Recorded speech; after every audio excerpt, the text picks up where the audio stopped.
President Donald Trump's illness and hospitalization for COVID-19 is making some voters reevaluate the seriousness of the disease. I started to be a little more cautious and a little more skeptical because I had a couple friends that contracted it. No big deal. They're young. It was fine. But I definitely opened up my eyes more and was a little more nervous about it because of the fact that anyone can get it. It's not discriminating by any means. It can go for anybody. A new survey from the Associated Press NORC Center shows the majority of Americans are still highly critical of Trump's handling of the coronavirus crisis.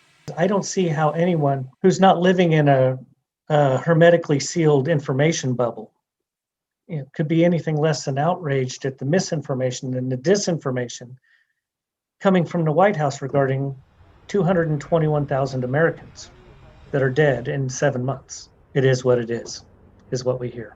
According to the same poll, few voters have high trust in information coming from the White House about Trump's diagnosis.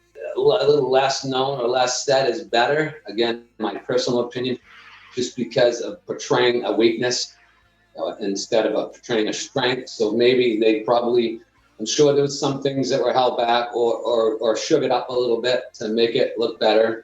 While Republicans are less likely to approve of Trump on the pandemic, most still think well of his job performance overall. The other part of it, we have experienced as a nation, growing an economy and stuff like that. So he's had a background in that, plus he's had advisors who had a background in that. Whereas with the coronavirus, this is something totally new. So you're going to make, I think, more mistakes because it is something totally different. I feel that his coronavirus response is reflective of the overall performance of his administration as a whole.